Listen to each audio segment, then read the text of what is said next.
Okay, I am going to the bathroom and I will be back.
Okay, I'm back from break. Well, I had to go to the bathroom.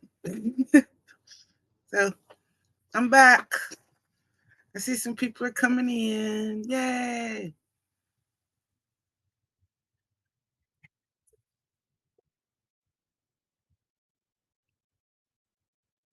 We'll give it a few more minutes. I mean, it's kind of meetings are usually casual, so it's not.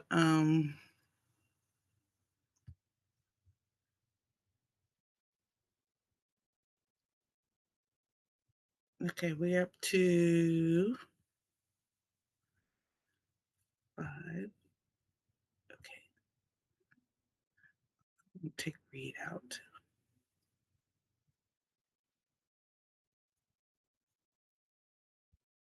Read out.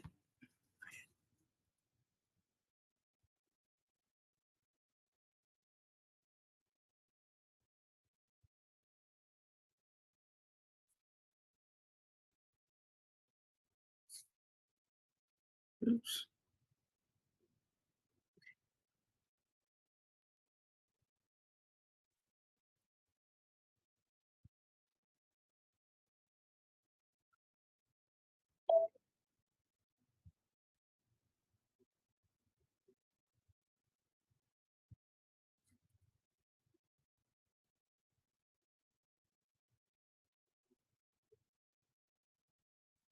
All right. Yay! I see Kalia and Orlando is in.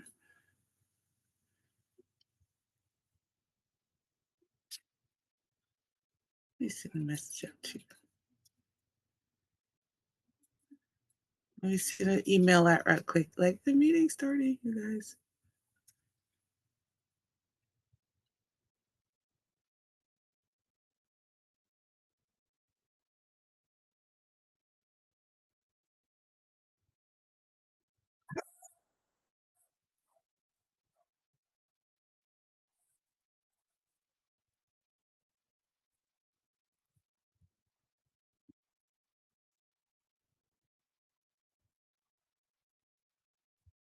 Ugh.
Hello. How's it going? Yeah. Hi. Okay, I'm back. Sorry, I had to see what these bitches was yelling about. I have 2 sisters, same litter. So I'm being literal when I call them bitches. But yeah, they're fussy little mongers there.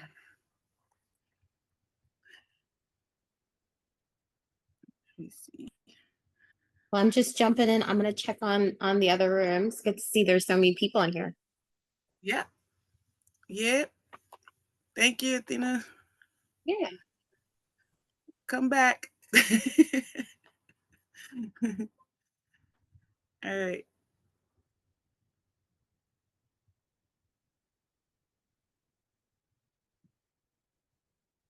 Yeah, we got a nice group today.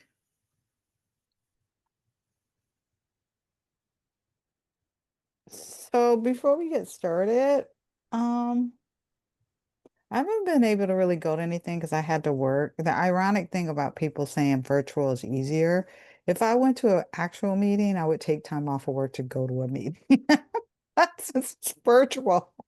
And it kind of starts at the middle of the day and all these different things because of the time change. I don't do that. And so I'm trying to fit it in. So I Yeah, don't know. If any got anything that they felt really stood out at anything, I don't know if we could talk about it here or not. But yeah, it's different when you're kind of like more involved behind the scenes because it's just mhm. for me, it's just like, oh, I know once we pick the date to put in my PTO. So I've Yeah. gotten used to it, Yeah, I mean, especially it's since just it's that during the I summer. thought about that, but I just thought, it kind of starts halfway through the day anyway because of the time change, Mm-hmm. right? And so the Yep. value of, for me, of going to a meeting is that everybody's on the same frame because you're at a place and then you're starting, then you're going to things and you're picking things to do. And I feel like, am I going to take time off for half a day? And then I have to look at the schedule to see, is I really want to go to that? Because that's not really interesting and I could be working. But anyway, if there's anything that's stood out for people, I would, and we have time to talk about it, that would be nice, but it's okay.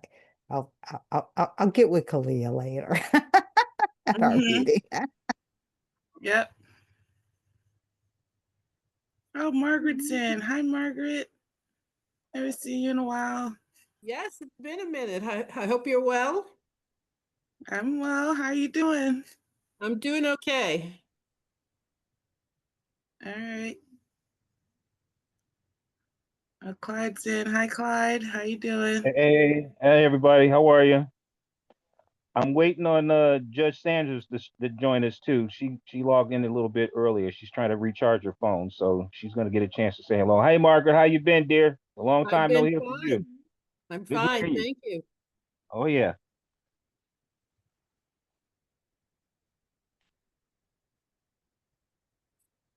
All right, we got Orlando's back in here. Kalia's in here. Yeah. Let's see. Honey's in here. Jasmine, I don't recall. Trying to think if I remember that one. Everyone else I recognize. I don't recognize Yasmin. So you'll be a new one for me.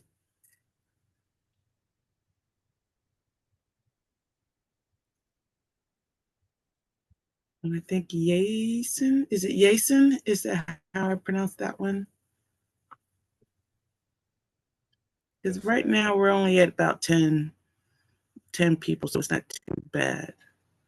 I just want to make sure I pronounce it right. Okay, cool.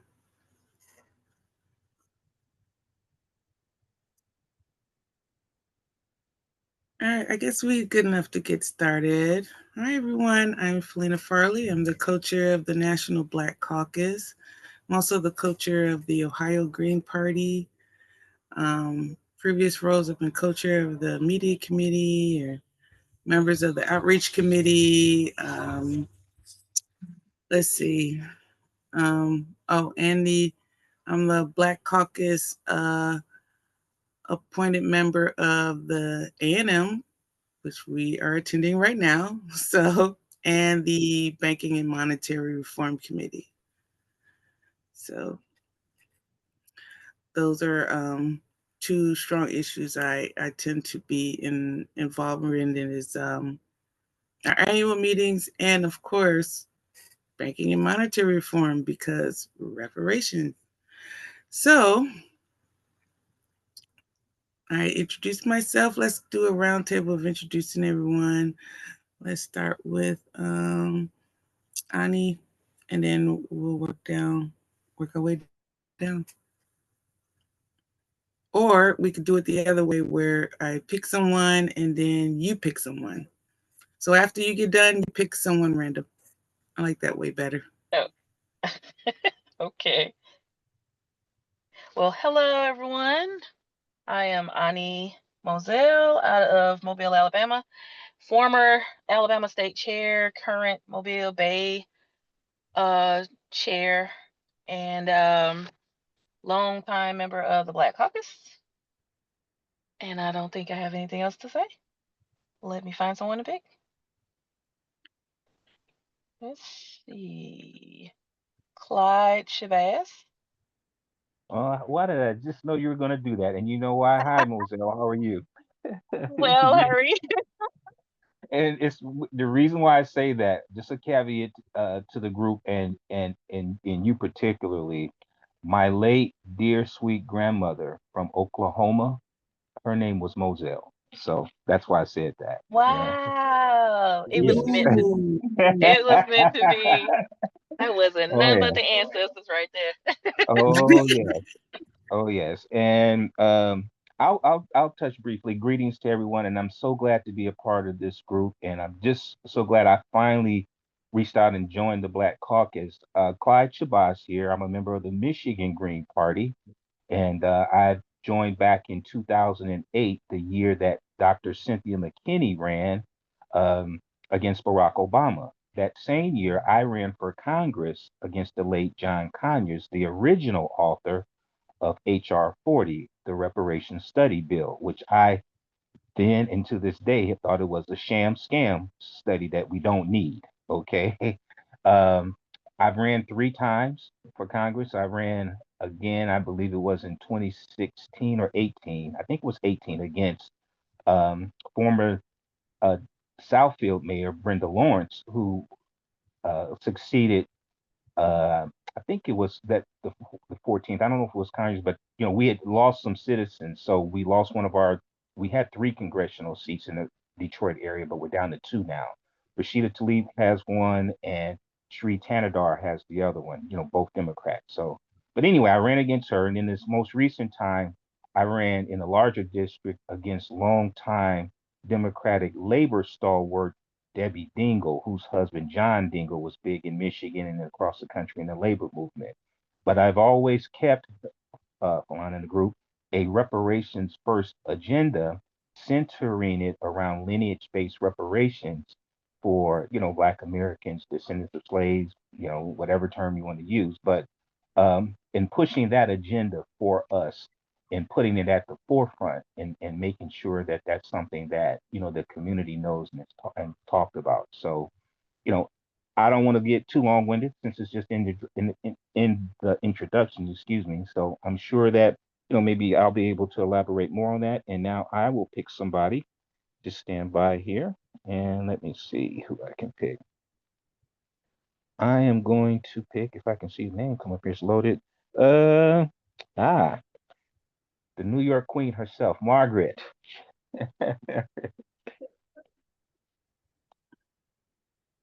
Hello, how are you? I stepped away for a second. We're just checking in. We're just checking in. Yep, we're Hello? just checking in, introducing ourselves. Yep. All right. Margaret Kimberley, how are you all? I live in New York City, and I am a member of the state committee of the Green Party. In addition to being the editor of Black and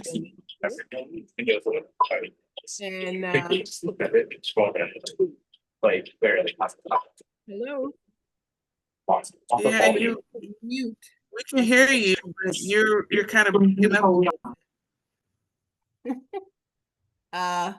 Anyway, it's good to be here. I look forward to the day when we're in person again and I can see people's faces and meet old friends and make new ones in person. And that's about it for me. So we're popcorning it. Yep, you go pick someone. Okay. Rohima Miah, and I hope I pronounced your name correctly. That was perfect. Oh, was it? Okay. Yes. Because some people want to pronounce my last name wrong because of that H. Yeah, I'm Rohima Miah. I'm in North Carolina, the North Carolina Green Party. I'm the secretary of our Black Caucus here, and I'm also the chair of what we call the Triangle chapter of the North Carolina Green Party, just because there's a lot of counties, and it's sort of the central area that encompasses Raleigh area, Chapel Hill area, Durham area, the big counties that are in that central area. Yeah, I would love to have it in person too, because I'm just over the video thing. But I was happy to hear from Clyde. He's from my hometown of Detroit. That's where I grew up. That's where I'm from. So I'm happy to be here. And I'm gonna pick, let's see, I'll pick my fellow North Carolinian, Kalia.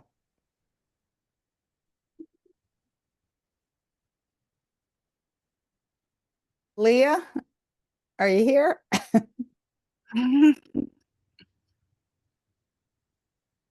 Leah?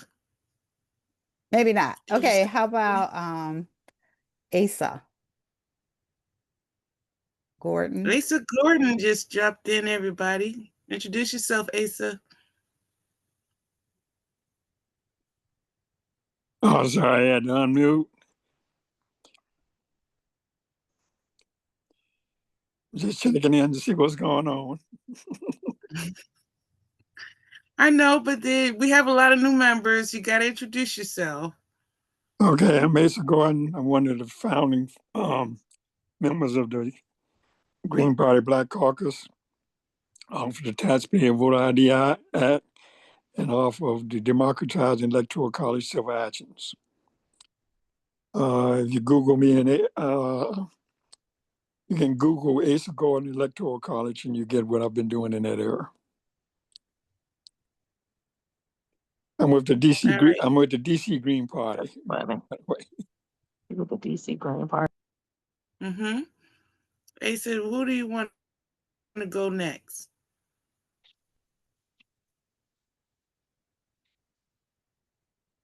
I'm sorry. Are you still addressing me? Yeah, we're having each person that speaks, they pick the next person. Holly Hart. Holly, Asa put you on the spot. Oh, no. And I'm not even a member of this caucus, as you can probably guess by looking at me. But since the Women's Caucus didn't get back in time, and Philena, you did say we could join in. So I just thought I would stop in and say hello and thank the Black Caucus for its work on, policy issues and other things. So just wanted to say hello, and I've enjoyed hearing what people are talking about. So thank you. Thank you. Appreciate it. All right, Holly, go ahead and pick someone. Oh, let's see. Who hasn't spoken yet? I'm going to look. Let me see. Has Chibu spoken yet? Nope. Okay, Chibu, you're the next one. Hi, everyone. I'm Chibu Asonye. I'm in Central Illinois, here in Springfield, just living the life, I guess. I use her pronouns, and I'm happy to see you all, honestly. So happy days. Yeah, hi. Let's see. Timothy, because I know they just got in too. Hello, my name is Timothy, and I'm located in San Francisco, California.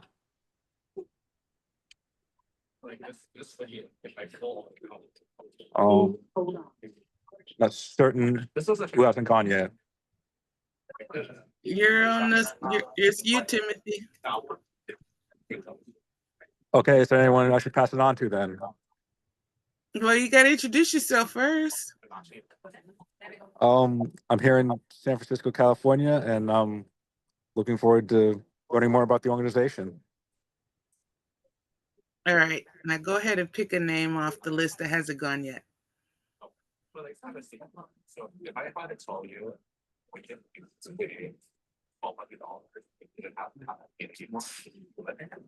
Has Orlando gone? No. All right, Orlando and I chatted previously using the chat feature, so he can go next.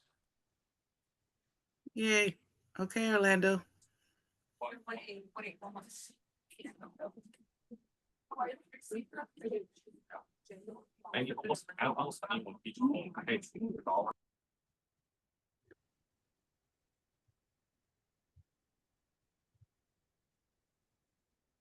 It's not letting you unmute.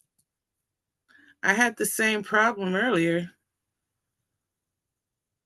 It was like my computer got stuck and it just kept locking up and freezing up.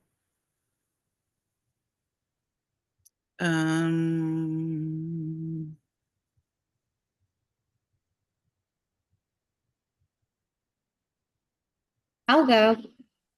Is it Jason? Oh yeah, Athena, why don't you introduce yourself, please?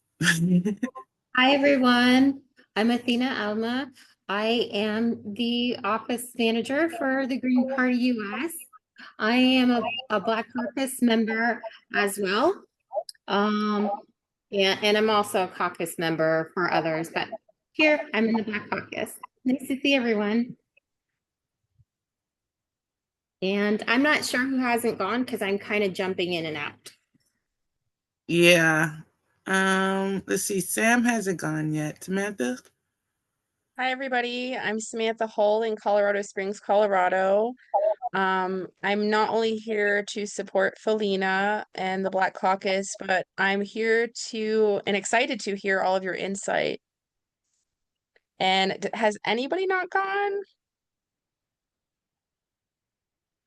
I think we're still was waiting on Orlando and Yacy. Okay, Orlando.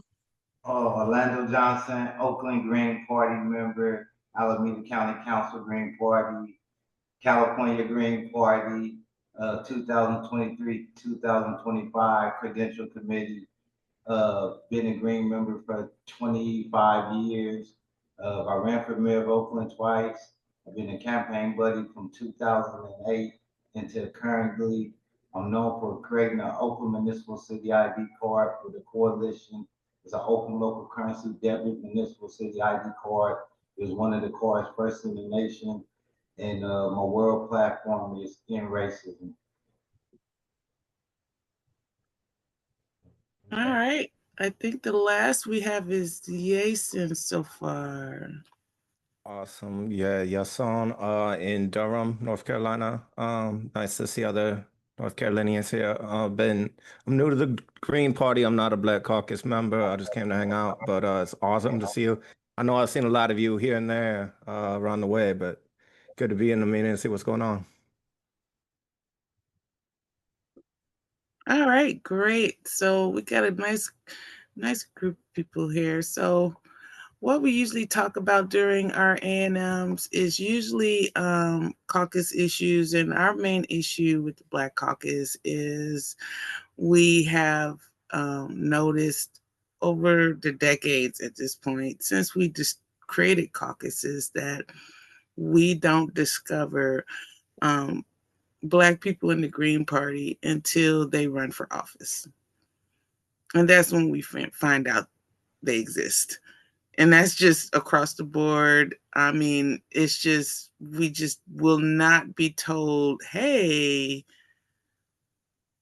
before they even run for office, we're not told they exist. We just find out they exist when they run. And that's when we find out they exist. And most of the time, most of the people that come into the caucus, they come in as candidates because they're not being told to join the Black Caucus until they run and get national attention, and then we finally see them. So that has always been the problem with the Black Caucus. Even though the party has great intentions and everything in our platform says that we should not have this happening, but it is still happening. So, and as many people know that just came into the Black Caucus in the last couple of years, know they came in as candidates. So the narrative has not changed yet since the Black Caucus has been existing. So every year we have to address this about why, when people have Black people join the party locally, they never tell them that we exist. It just doesn't cross their mind to tell them we exist. I don't know why. no matter how many annual meetings we have about this topic, it still happens. So if anyone wants to start off with unpacking that, go right on ahead. But I'm just saying that's usually where we start off with, because that's our ongoing issue. And I know a lot of caucus members have this same issue. Some, I know the Latinx caucus have this issue too. But that's been our main, is that we are just not spoken up about until we reach out to them because of CCC coverage, of their campaign coverage, and then we reach out to them and say, hey, could you? And then they realize they can get an endorsement from us for their campaign and then actually get involved. So we're still at that crest. Oh, I have already a hand up for Clyde. Go ahead, Clyde. Thank you. I appreciate that. Can everybody hear me okay? Yeah. Okay, cool.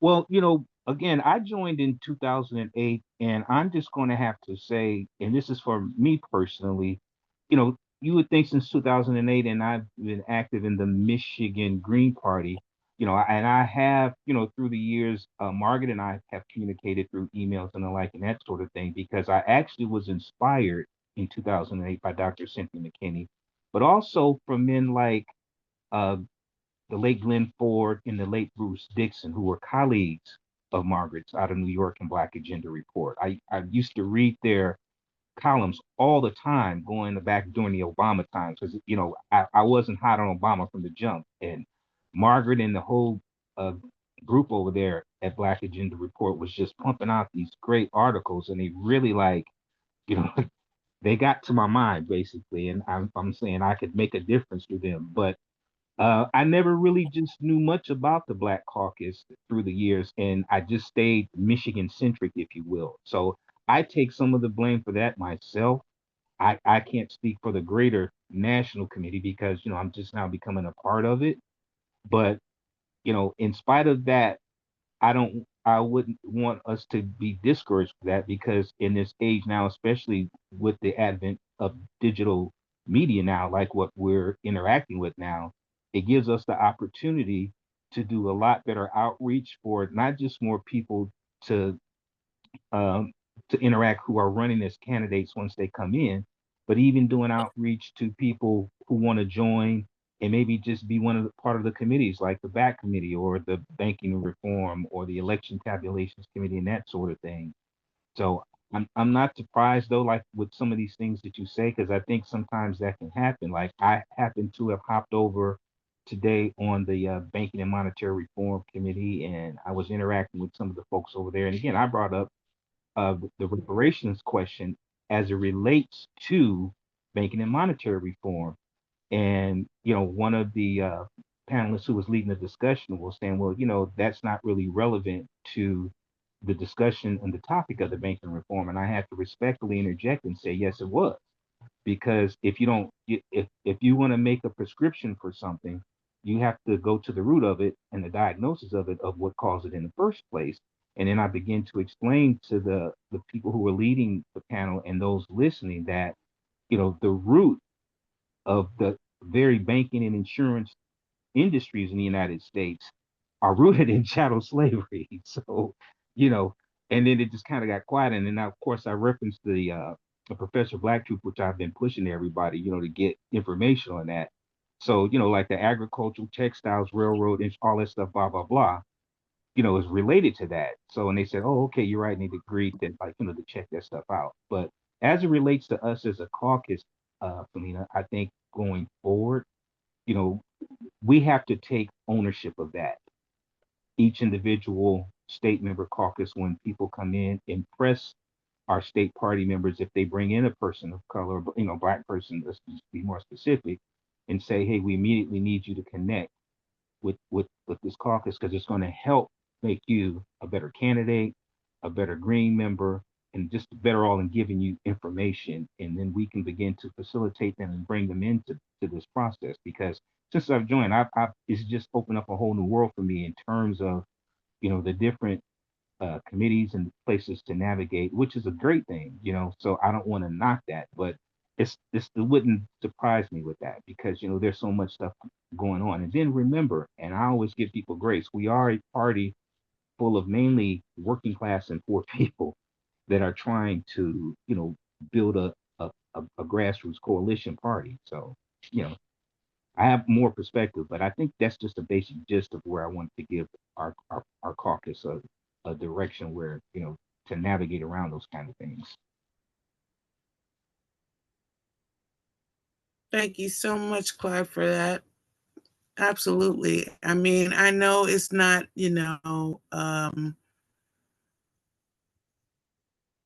something that is really at fault, but we do have to keep reiterating that message each annual meeting, really, because we really have that problem with our outreach and getting more members in.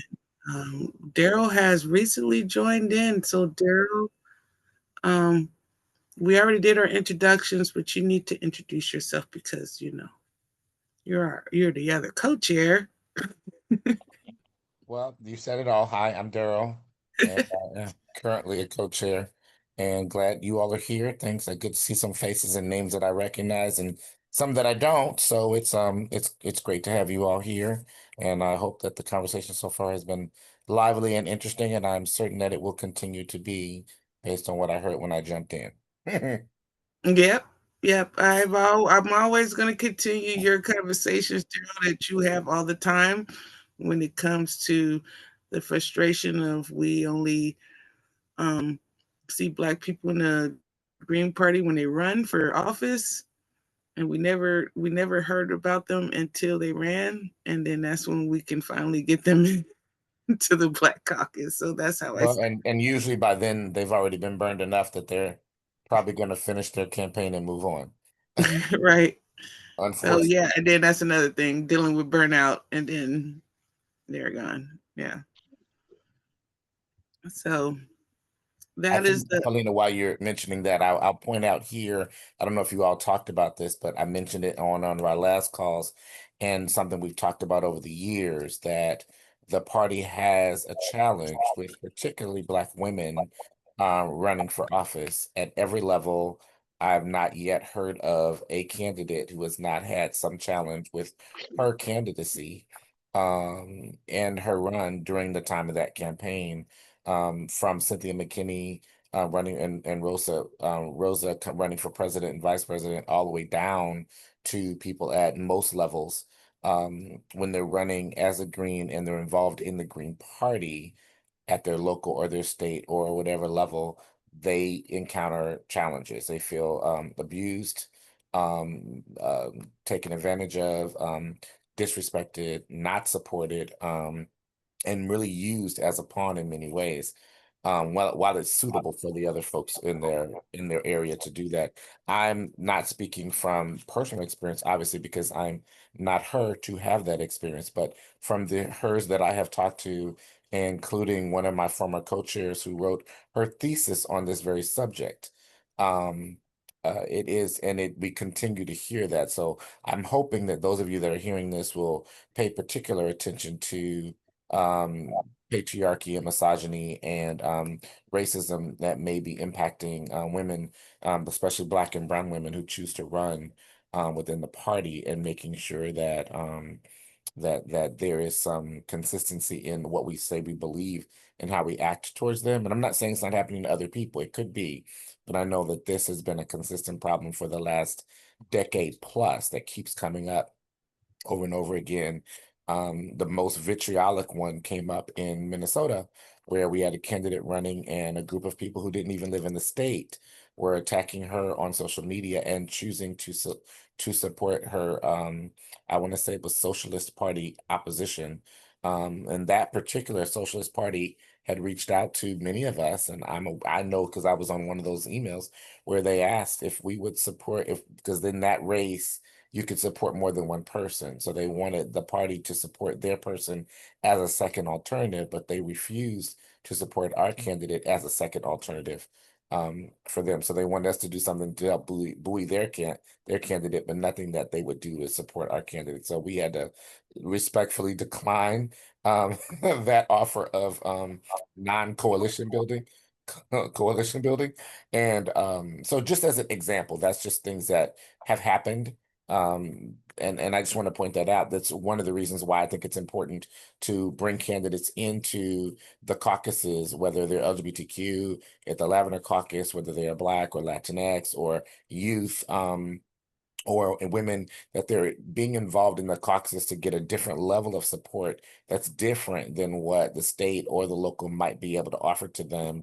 And it doesn't always mean money, but it does mean understanding and morale and support and encouragement at every different level when they're facing the things that we will face in the world around us, but also still are rampant inside the Green Party. We have not become all that we say we are, while we are striving to become that. And I still believe that the Green Party will get there and can get there, which is why I'm here and have been here and haven't gone anywhere, but despite it all. But so I'm going to stop there because I don't want to take up the last 24 minutes of this time we have together, or longer, whatever the time ends, and turn it back over to you all for further engagement. But I'm so happy to see the face. And Margaret Kimberley, it's so great too. I'm not seeing your face, I'm seeing your picture.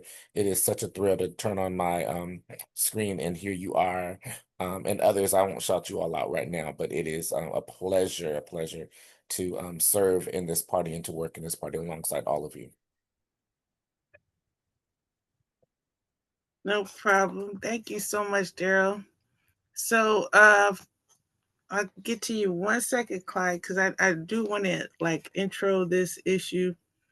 And we always have some interesting issues. And here we are in 2025 with this African diaspora war that has gotten real ugly lately. And all because of Essence magazine and a whole bunch of stuff. But it really has blown up. And I've been trying to figure out how is we as a Black Caucus going to approach this, because this infighting is getting kind of vicious a little bit. But since we do have a reparations working group, but we also have an international committee, we have the structure to have these issues dealt with based on committees and working groups and everything. So we don't have the clash like that, but seeing it, I guess, from us seeing it from our point of view and seeing all the fighting, we're just kind of in the sidelines, trying to hey, everybody stop fighting. We kind of have everything worked out over here so you wouldn't fight, but we can't really I don't even know. I mean, if you try to approach either side, it seems kind of vicious because they're too busy fighting each other. So that is the main issue, because a lot of this is coming from the disillusion of the Democrats. See, the Democratic Party in this 2024 election has really turned this infighting on its head. I mean, it really started with Kamala and is she Black, is she not Black, and everything like that. And then it just kept escalating more and more as more people went through their cognitive science or whatever, and they're having their issues and trying to grasp the whole Israel with ICE and top cities and everything. And everyone's just all over the place, and they end up attacking each other. That's what I'm seeing right now, because there's just so much going on.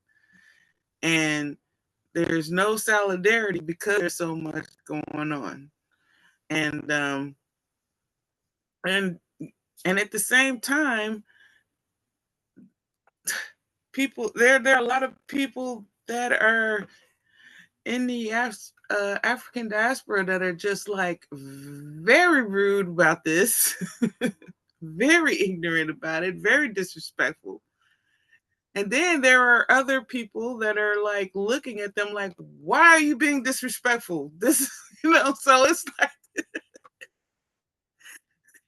so I'm seeing a lot of it lately, and I'm glad the South Africans are speaking up for us, because it seems like, I don't know if they have a better understanding of the struggle or something, but at least I'm seeing a lot of that lately, because they're the ones that are like really being like very defensive for us in that sense. But I noticed that there are certain, you could tell it's historic on the oppression, and how heavy the oppression was for any particular um, African race on that diaspora, that tends to get either like not understanding or very defensive. So that's where we are right now.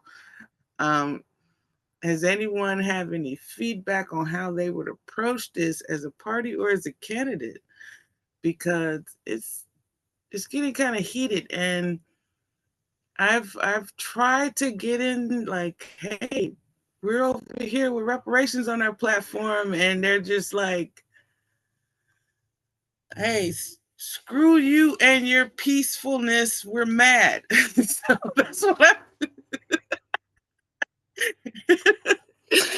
so that's the backlash I got so far from both sides. So I don't know. I've tried so far, but it has not been a good, it's not like a whole bunch of people coming into the Green Party because of this. So yeah. All right, Clyde. Go ahead, Clyde, because I know you wanted to bring up the topic of the disrespect that is going on. And it is disrespect. Don't get me wrong. I understand. Yes, thank you so much, group. And yeah, and I go back. I've got 40 years going back in the reparations movement, going back to Cobra when I was in my 20s.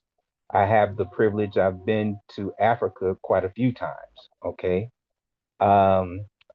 But before I go into my take on what you're talking about, for me, I want to go back to what Darryl said.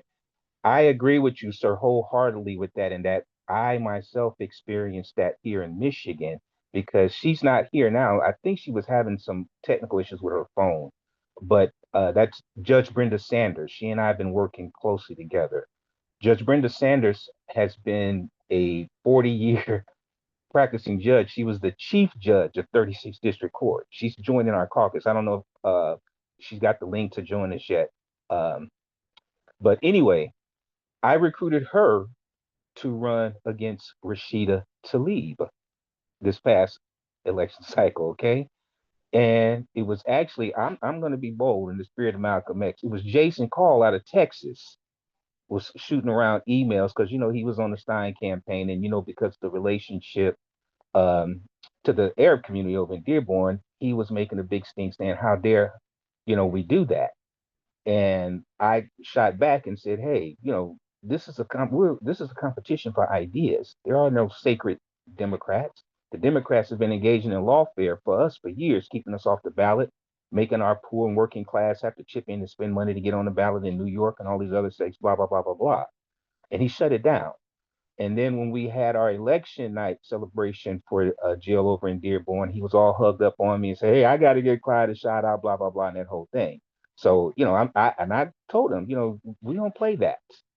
And I'm here to stand on business 10 toes down. I love my Green Party folks, but if I have to check somebody and let them know that they have to correct their behavior, white, black, Latino, whoever, we have to do that, because at the end of the day, and this goes to what I want to lead into now, Philena, talking about the diaspora wars. The diaspora, you're talking about somebody who was raised in Pan-Africanism. My late uncle was Chokwe Lumumba. He's represented Tupac. He was the founder of the Republic of New Africa. So I'm deeply rooted in this. This isn't a game to me. Okay, I got roots to the Panthers in Oakland. That's what I was sharing with Orlando. I'm in this. You know what I'm saying? So I'm very well qualified to speak to these issues. So, but anyway, um, as one who was raised in Pan-African philosophy, our ancestors during the 60s did a lot to fight for more immigration for people of color to come over here in the 60s, Black, Latino, Asian, and the like. Because we've always been a giving, kind, spiritual people. That's our history as, ADOS, Foundational Black Americans, African, whatever term you want to use, okay? We've always done that. We've made it possible for those who have immigrated from Africa and the Caribbean to come over here and to do what they needed to do to better themselves. But what we've seen, where the Pan-African, where we've been doing all the giving, it hasn't been reciprocated in return. And what we've seen in these online spaces these last year or so is the finger wagging. Oh, you don't know where you're from. You're just a slave, blah, blah, blah, and all those disrespectful things. And then you've got blacks over here who have just traditionally voted Republican and Democrat. And Philena, you probably coming from a green and saying, hey, but here's a better way. And they're shouting you down because they're upset and angry right now. And I agree with you on that. And the way I think that we get around that and reaching out to those people and those other immigrant groups is that we have to get them on code. The immigrant groups have to get on code and say, hey, I know I may not be eligible for lineage-based cash reparations, but I support you because you guys have supported us. And by doing that, and what it is, the real heart of it is the fact that Black Americans are delineating now. These groups can't tether on to the things that we've done. They've got to stand on their own now. But what we find that they haven't been practicing the spirit of Pan-Africanism themselves. Like, for example, on the continent, there's 5,000 languages in 3,000 tribes, 54 countries. We've been pushing for decades that all 54 of those countries get together under one currency, have a common single language, Kiswahili, adopt a single common currency in military command and passport so people can move freely so they won't have the crazy mass migration where you see Nigerians going here and there and it's creating all of this angriness over there because a lot of their bad actors, if you will, in some of their countries are migrating to other places like South Africa, Kenya, and other places. And, like you hear a lot of them talking about the Nigerians. That's the main one. Like you hear them. You'll hear people, and Margaret can probably speak to this, like up in Harlem now, 116th, Malcolm X. You see a lot of Senegalese immigrants over there, and a lot of Black Americans feel uncomfortable around there. These are real issues. I know I know my stuff. I know what I'm talking about. That's why I wanted to come here and address this caucus tonight, because this is stuff that's really going on. And like you say, our voices don't get heard, but I know these spaces because I've been in these spaces because I've got skin in the game through decades, through family members and the like. Now, also the delineation movement for our community, I think is a good thing, because for us now, we as Black Americans who put in all the work, we face down the white supremacy, the slave owners, blah, blah, blah, and all that stuff. And we've always been the giving people. Now we get to see and put everybody on trial. Our white brothers and sisters in America, the Latinos, the Asians, the Hispanics, are you with us? We've always supported you on Gaza. We support you on immigration. Do you support us on lineage-based cash reparations? Even what I call our riders from Africa in the Caribbean. They might be a first generation, like our young lady from Illinois, or second generation. We have to get them on code to support us, and that'll begin to tamp down some of this I hate you and you hate me, because it's not us. We've always been the kind outreach hand giving to people. Heck, when Marcus Garvey was trying to get Pan-Africanism jumped off, it didn't jump off in Jamaica where it's from. They didn't support him. He came to the United States. It got popular here. And we have to just think about that. He couldn't even get his people in Jamaica to back him. He had to come here, and it was Black Americans that got it popping off and supporting him for that. And then it, had the global outreach and the like. So we have to have some historical context to that. And that's where I'm at, because I, like you, do share that. I want to see some of this, this vitriol tamped down, but it has to be respect. And it's not us. It didn't start here. But the delineation movement, which came, by the way, just for context for you all, it didn't start with Tariq Nasheed and his FBA movement, or Yvette Carnell and her ADOS movement. If you really want to go to the root of it, you have to give the person who started it their dues and their flowers, and that's Dr. Claude Anderson. He's in his 90s. He wrote 2 books, Powernomics and Black Labor, White Wealth. I encourage all of you to research him. Tariq Nasheed just went and trademarked the FBA, trademarked the flag and the like. So those who wanted to rally behind that mantra could do so and give them a landing spot. And then always remember, FBA and ADOS, whoever you choose, it's a lineage. It's not it's not an organization. It's not a movement. It doesn't have a leader. The code is the leader, which I think is a good thing too, because that way everybody can have a voice. You can't say it's just this one person, because even in these online spaces, you'll hear people like, "That's Tariq Nasheed." Tariq Nasheed is not a leader or anything. He don't lead nobody nowhere. He just started a term for folks to define themselves, and I believe it's going to be on the 2030 or future census at some point, because the term African American goes back to 1988 when the Reverend Jesse Jackson ran, who paved the way for Obama, but he coined the term African American that year in 1988 specifically, because up to then on the census, it was only two terms, Negro and Black. And I can speak to that as well because I was born in Oklahoma. I'm the descendant of African slaves from my great grandfather. I'm sorry, well, my great great grandfather, but my great grandfather, who we're about to go to court with, was a full blooded Cherokee. Okay. And you heard about the Creek, some of you, they just run a landmark case to allow Blacks, and this is in the Indian tribal system, to allow Blacks to rejoin their tribe now. So I have Afro, Indo, and get this, my late father was a Creole from Lake Charles. So I have Afro, Indo, Euro lineage in my blood mix. And when we have these discussions with diaspora Africans, they want to generically Africanize all, Black Americans. When some will say, well, some of us were here already and we have lineage here. Oh, you just some self-hating, and you don't want to deny, you want to deny your African heritage. No, we're not saying that. We're saying that we do have some African ancestry, but some of us derive 500-year ethnogenesis, and that's a key word, ethnogenesis, here in this land. Our ancestors are tied to this land, and they just want to arbitrarily take that away from us. I was just visiting my great great grandparents' cemetery over in Pittsburgh. I'm sorry, over in Pennsylvania, where they're buried at. I know very much where I come from over here. And like you say, it's very disrespectful to come off and finger wag at us and lecture us like, oh, you're just slaves and you people just need to listen to us. And it's already with, like you said, with the Essence Festival, and now with this hair braiding boycott with Black women and all that, is fueling this flame in social media, with YouTube and all, and it's fueling this flame, and we need to find a way to tamp it down. And if we can just get people more to talk and get on code and let them understand, and I believe the majority of Africans know that. But now there is something that they did recently, and that's the African Union. They arbitrarily made us the sixth region for the African Union. Now here it is, not CARICOM, not the African Union, let's start with CARICOM, Jamaica, Haiti, none of those 22 countries in CARICOM, they have a voice at the United Nations. In my whole 60-something years of living, they've never introduced a resolution for us at the United Nations condemning America. We can say the same thing about Nigeria. We can say the same thing about Kenya. We can say the same thing about Ethiopia, who in the 40s, it was Black American Tuskegee Airmen who went over there to help train their pilots to fight Mussolini in his fascist lineup with Hitler. Okay. It was men like Randall Robinson and Arthur Ashe in the 80s actually going on hunger strikes to support Nelson Mandela.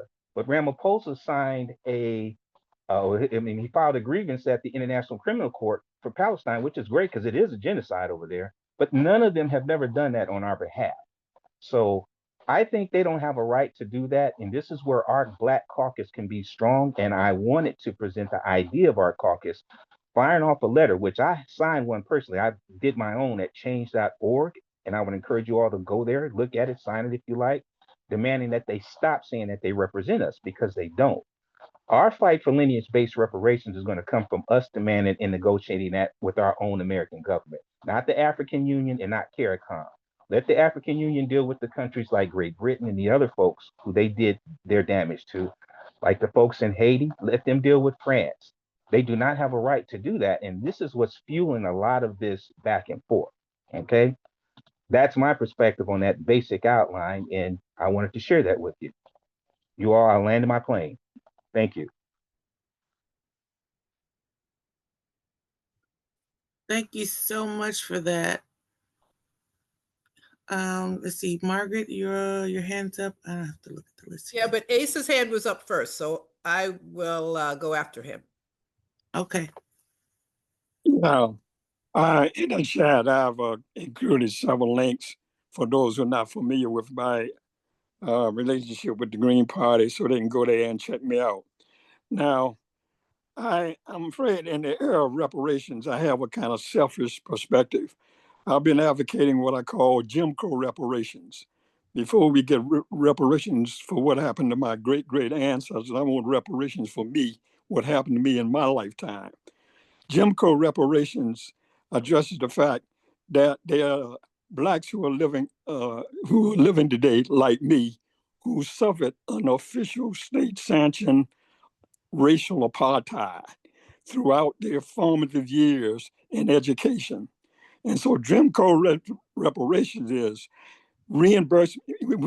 Our taxes, we actually were taxed to subsidize our own segregation and our own apartheid relationship in the southern states. And so Jim Crow reparations is measurable and is answerable by victims who've been victimized by Jim Crow. And taxes was integrated in its collection, but it was segregated in its distribution. And so I'm being generous. All the taxes that was paid by those of African descent to subsidize their own oppression into the state coffers throughout the southern states, that be with interest be included into an escrow account to be made available for the education of the grandchildren and children like my grandchildren as a fund to subsidize their education this time. This is measurable. We ain't talking about what happened to my great ancestors. We talking about whites who subsidized and voted for my segregation. They still alive. I'm still alive. And so we get reparations for what our ancestors. I want reparations for those who are still surviving. Now I had a workshop on this at the National Green Party convention. I think it was in one of the National Green Party convention. It's curious to me that members of the Black Caucus very seldom show up of any of the Black workshops that I've held with the National Green Party, but that's never here or there. But I have included in the chat a link to the YouTube of my presentation on Jim Crow reparations, where you can follow it in detail, and that's all I have to say about that. Thank you so much, Asa. Except that the National Civil Rights Conference has endorsed my, they also hosted my presentation at the National Civil Rights Conference, and I think it was in Tuscaloosa, Alabama, a couple of years ago. And they have passed a resolution endorsing my push for Jim Crow reparations for those who suffered through the era of Jim Crow from 1954. And I'm from when Jim Crow laws were first passed. What they're looking at, they're actually assigned a group to do a study to find out how much taxes were paid by. We ain't talking about white folks' money. We say first, give us back the money you took from us to subsidize our own discrimination. Now that's something that's measurable, that's identifiable, that is not confusing and can be quantified. And so I asked the Black Caucus to look into the link that I have for the workshop I had there, and be interested in what feedback I can get from you. Thank you so much, Asa. I know you've been fighting a good fight for a while. You're still hanging in there. Go ahead, Margaret. Yes, I want to, and I wasn't sure whether to speak up because I did not want to be argumentative, but I also did think it's a bad thing to be silent. I don't think that's a good thing.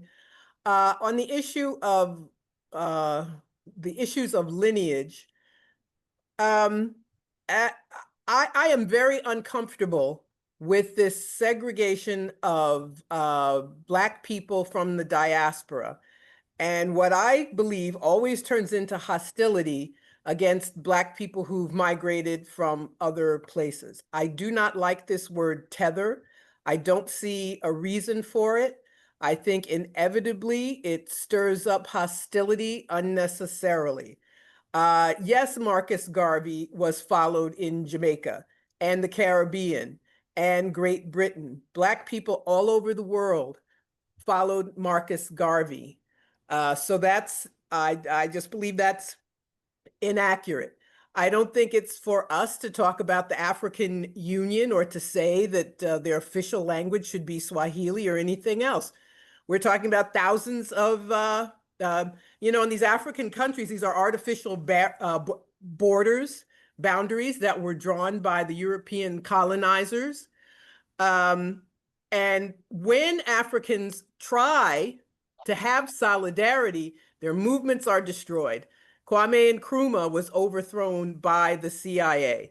So when Black people in Africa, in the US, anywhere, try to show independence from colonialism, they have been struck down. So I think it's important for us to say that, to give people credit for the struggles, and to talk about how the United States and other Western governments, what they did to Libya, what they did to Nkrumah, what they did to Patrice Lumumba, and to give African people credit, as we're seeing now in Burkina Faso, which is mobilizing the entire region. We've all heard of President Traore and others, but I was on a call with someone from Nigeria and telling me how he's inspired Nigerian. African nations have, some people call it briefcase independence, some call it flag independence, but we're talking about countries that are still exploited, where resources are extracted, and to their detriment. So I'm very, very uncomfortable. I personally do not see a reason for us to separate ourselves from Black immigrants or to say what other people should say and should support. The people who, the forces that exploit Black people, they're not Jamaican immigrants. They're not Nigerian immigrants. Our enemies are the capitalists. Our enemies are the imperialists. They are the people destroying life on this planet. Black people, our two biggest problems are racism and capitalism.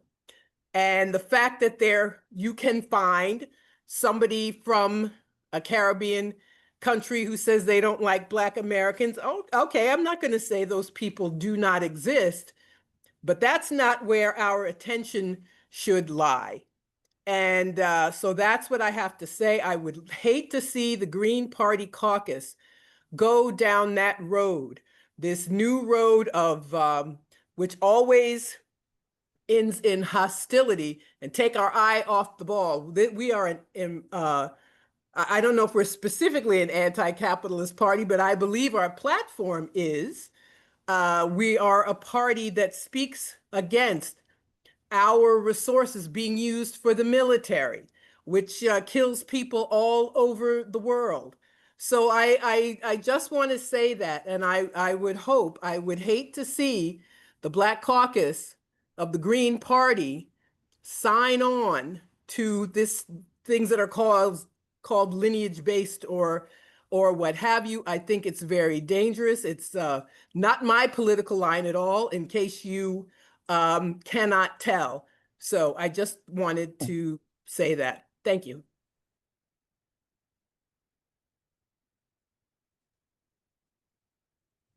Yes, that was the problem I had with a lot. That's why we never officially endorsed any of these reparation groups, because there were too many capitalists in them. That was the main red flag. There was way too many capitalists in these reparation groups talking about taking our reparations and investing it into Wall Street and everything. Like what? Yeah, that I've run into that we still have this. First, we have a huge financial illiteracy, so we always going to have that problem as America. But when it comes to that, yeah, I mean, if we were really focused on liberation, this wouldn't be a really big issue. But like I said, when it comes to our party, we have our committees and caucuses and working groups. I don't see where we would have the clash compared to social media, because people can join committees and working groups and focus their attention on those things. So we technically just it shouldn't be there. I know there's going to be some hurt. There's going to be a lot of hurt feelings because everybody's getting their feelings hurt and just lashing out at everybody. We kind of we don't want to stay in the sidelines on it either, because we know these people are just, once the emotions tether down, what next? And what next is what always gets us. We're not there for their what next. We're not there to say this is next. Over here is next. But yeah, it's and like I said, there's so many there's so many different takes on it too, because like I said, we have some strong support for the Haitians fighting back ICE. We got strong support from South Africans telling all the rest of the Africans to shut the fuck up. I mean, it is interesting. I mean, it reminds me of when Trevor Noah went off on the Daily Show. It's like, I was like, oh, another South African telling all the Africans, would you stop messing with the Black Americans? So, so yeah, I'm seeing it all. It's not like it's just fighting just one liner. And then I'm seeing people off the Caribbean and they're looking at the Essence Fest like, yeah, red beans and rice would have been more appropriate for that taste. They're looking like, yeah, that'd seem appropriate. I think you should have did red beans and rice versus jambalaya. But maybe you thought that was right. So it's a little all over the place to me a little bit. So yeah, it's a little all over the place. Let's see. Clyde, do you have your hand up still, or is that still? Yes, okay. I do. All right. So I wanted to go back because I like these kind of discussions where we don't always agree, and that's okay. But I want to go back to a talking point that Margaret made earlier about the term tether. And Margaret, I want to be very clear that you understand a tether is not all Caribbeans, it's not all Africans. A tether is somebody who tries to undermine our progress. And when I say our progress, specifically us who are of the lineage of the land here in the United States. A tether is a Byron McDonald. A tether is a Candace Owens. A tether is somebody like Joy Reid who's spoken down against us. A tether is a Barack Obama. These people, through their policies, have tried to undermine us. We call those people out and call them tethers. That's what a tether is. I want to be clear. We have a lot of what we call riders from the Caribbean and Africa who do support us. As it relates to the African Union and CARICOM, I'm going to stand 10 toes down on my criticisms of them, Margaret. And I get the Pan-Africanist take that you may agree with that. But in my years, I used to share those same Pan-African sentiments. I joined in COBRA when I was in my 20s. I left the organization because, for one, I saw a lot of backstabbing and trying to undermine things specific for us. And there should be things specific for the Black American. Our ancestors put in the blood, bone, sweat, and tears. I'm not going to deviate from that. And I don't feel bad about that. I don't think a person from Nigeria, or Jamaica is entitled to a lineage-based cash reparations check for somebody like myself or Brother Asa or the folks of our lineage. I'm 10 toes down on that. I don't care if it makes some people angry. It's just what it is. And because Black people, the 43 million of us in the last census that states our numbers, we've always been the kind, always making accommodation and making room for everybody else, whether it's the immigrant or this group or that group. I think it's way overdue for our group to start thinking about ourselves, because some may not want to admit it or don't want to think about it, but this government has put us in a competition for resources with other immigrant groups, and the Democrats being the main ones. The Republicans just ignore it. But that has been the case. Take the 14th Amendment. And even with the cuckoo orange man going with that, these groups, the ones that have been hostile, Vivek Ramaswamy, all of these kind of folks, they came over here as anchor babies. They have been, and the main ones talking about us, but getting entry to get over here to get a leg up off of our misery, off of our genocide. And where I postulate and come from the perspective is that they can support us, but I think we should be leading it ourselves. I don't think they should be at the forefront of fighting and having the voice to say this is what you should get. It's very offensive to me for the African Union to put out a statement and say we're going to arbitrarily make America and Blacks over there the sixth region, and we're going to be your representative on the reparations issue. Excuse my language, that's a hell to the gnaw for me. And the same for CARICOM. Some of you may or may not agree with me, and that's fine. But I'm in the name of my ancestors who built this country and went through that slavery and that genocide and all of that. Hell no. Excuse me. I mean, it's just a fact. I'm going to stand on that. But that's where I'm at. Okay. Thank you so much for letting me get that and make sure I reiterate that. Thank you.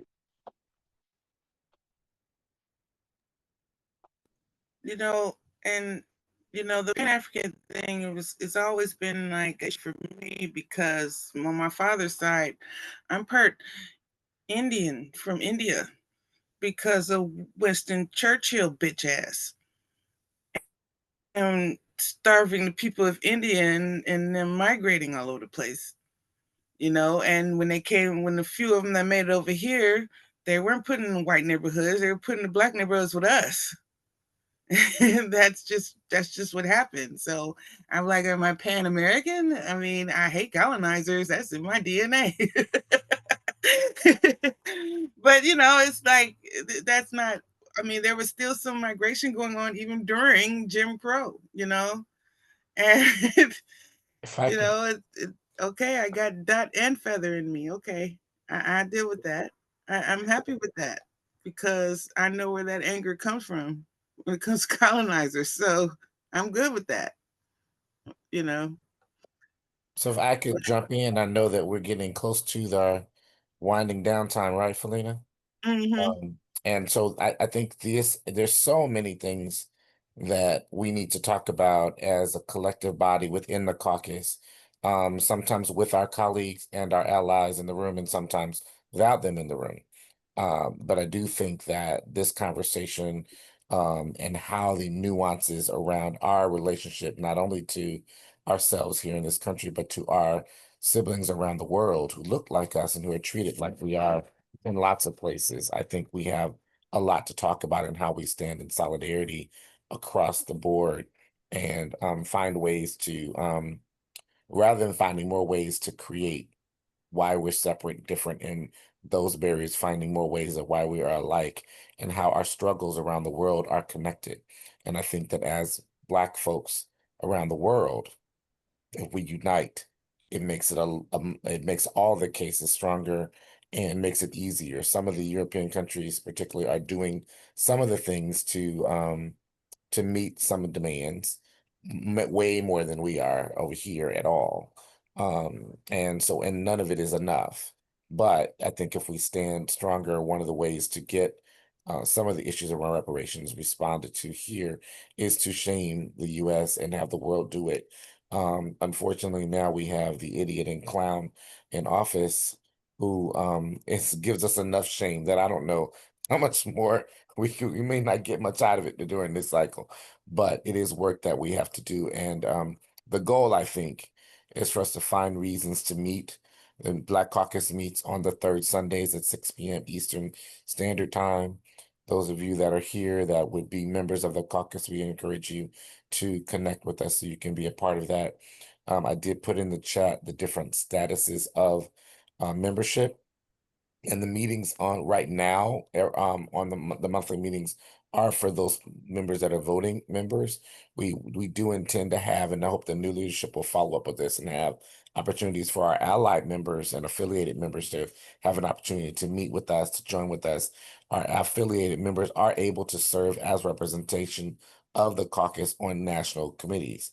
So some of you that may not be Black Greens, who would either be non-Black Greens or non-green Black and brown folks, as we include our brown folks in there, that are able to be affiliate members. That's not the exact language for it. I can't find it right now. But they're non-voting members, but you can be a part of the caucus and therefore can serve, if appointed by the caucus, to represent the caucus on some of the national committees, which gets more of us there, more of our issues brought forward in those committees, and that our voice is going to be heard.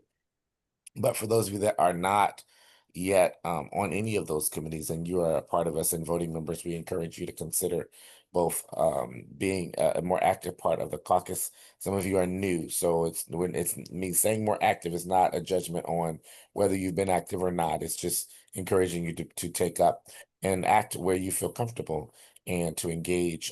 I would encourage you to stay connected to the state. If you are appointed to a national committee from your state, I would encourage you to stay connected to the Black Caucus so you can talk about shift that will happen while you serve in that committee, so that you have some support and direction. And I will be, while I will not be running currently for re-election to co-chair, I will be around. And so, having been in the party for a good long time now, well, I know the players, I know the people, I know the situations. And so wherever you find challenge, feel free to reach out and we'll talk through it.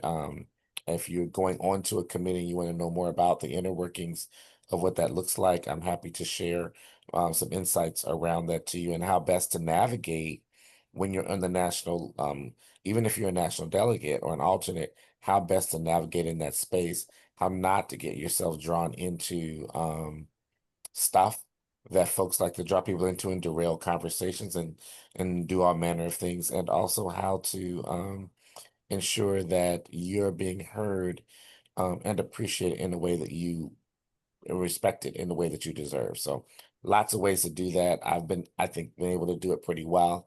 And I think I hold a decent enough reputation within the party that I could say that with some degree of clarity and full-chestedness. But I'm so glad that you're here again. And Philena, Clyde, we're going to begin to wrap up. So we'll give you 30 seconds. And Wait, my hand was up first though. Go ahead. Margaret's hands up. And I will I'm take sorry. one. You know what, Margaret? I couldn't see it from the background in your Okay, I know. I I'm put sorry. my politically correct brown hand up, and you can't see it as well as the yellow hand. So anyway, I may go back to yellow. So I'll take No, keep just the a brown. I minute. just didn't see it on the bookshelf. That's all right. That's all right. I want to say about this issue of reparations, I am torn. The payment of reparations, compensation, making repair as part of international law, going back to the post-World War II years at the United Nations. There is no question that slavery, Jim Crow, redlining, mass incarceration, all of these things mean, yes, Black people are owed reparations. But here's my question. There is no political, neither party in the duopoly supports reparations. Democrats pretend, and when they don't talk about it, and then when they're out, when Republicans control Congress, they'll say, let's have a commission about reparations. Let's have a conversation about reparations. So we have to deal with that. The other thing we have to deal with is I doubt very much that this same system that right now is engaging in genocide with Israel is going to do a 180 and pay reparations to anybody. I do not see that happening. Now, what does that mean? So I'm not absolutely sure But I think that's something to keep in mind as we have this conversation. So I don't see, frankly, any reason to worry about immigrants getting reparations because I'm not getting reparations. It doesn't look like it to me.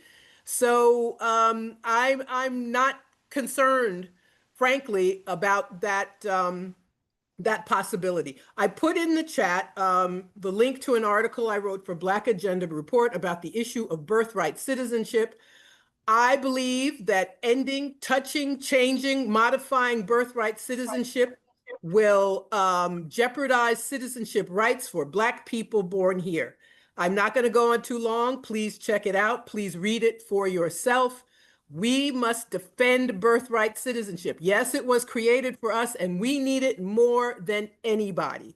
So if you think Donald Trump is going to say, as he has said, a birth certificate won't necessarily make you a citizen, you had better believe Black people descended from enslaved people here will be denied citizenship, will be made stateless. You cannot change birthright citizenship without doing yourself in. It's cutting off your nose to spite your face. I'm done. Thank you. Thank you all.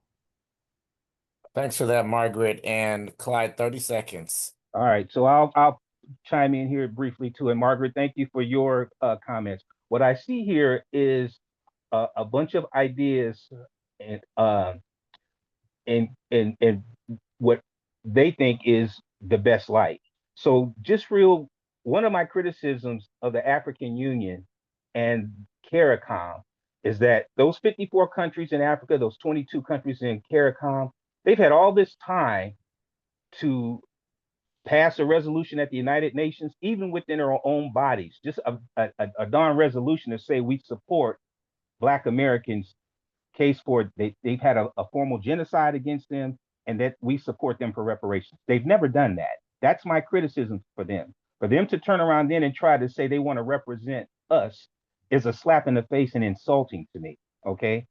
They're not even doing right by their own citizens. When I say, and I mentioned the things about the single language and all that, Margaret and Black Caucus members, there were groups going way back to the 90s, okay? Folks like Gaddafi, and I remember Minister Farrakhan addressed a whole group of these presidents. They weren't even called the African Union. They were under still the Organization of African Unity. I go back in this. I'm followers. He gave a speech to all of them.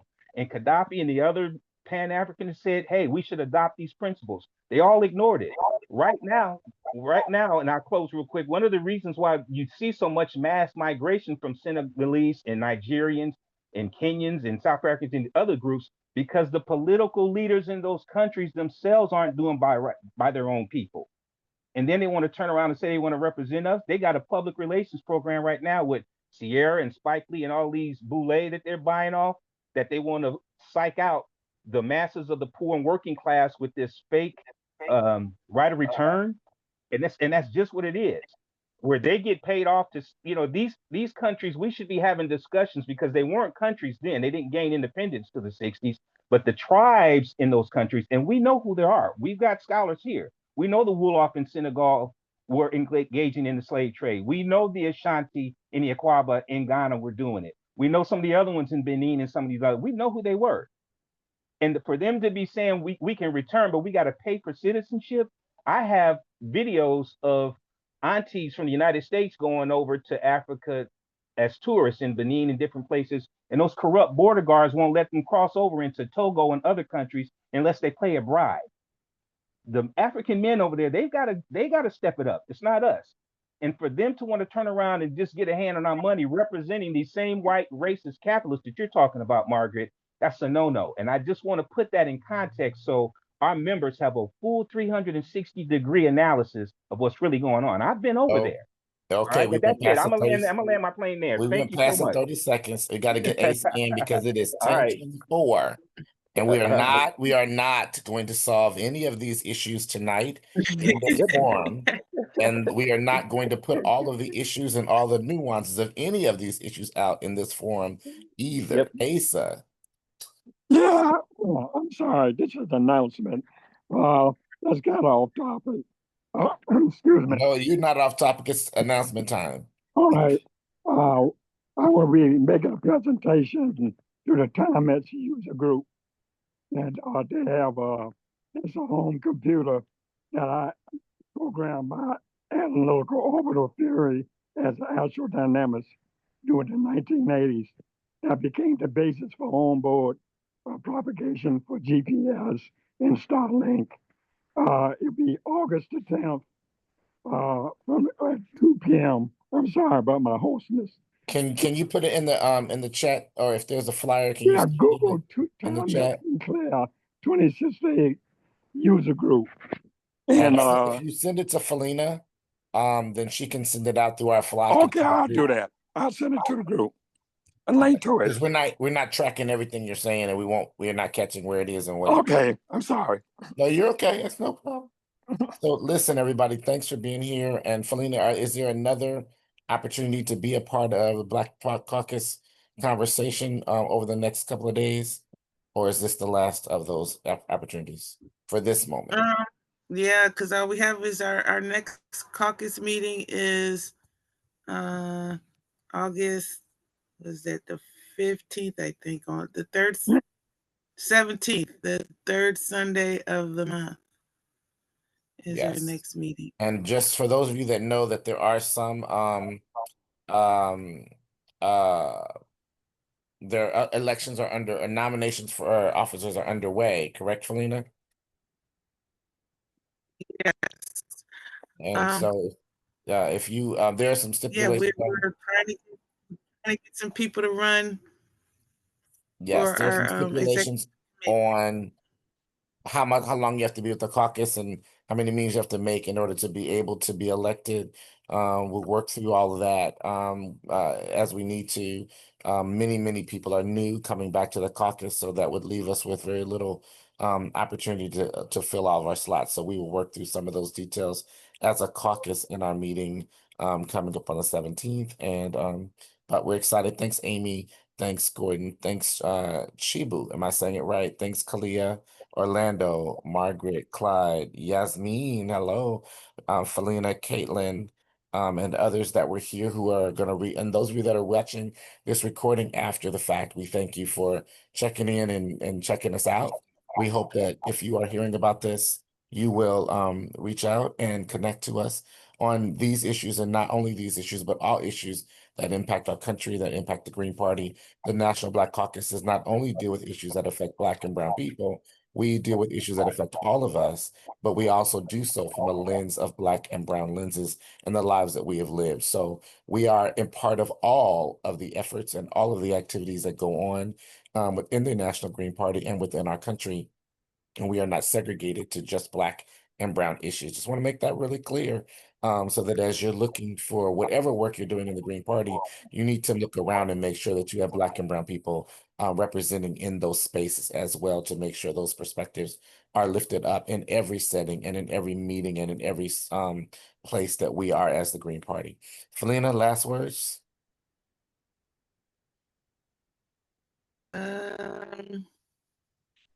Nothing. That was good. Now my computer is getting slow, so I don't know what's going on now. Everybody's getting jumpy again. Okay. Well, that's all we I just got. want to say thank you all for your service.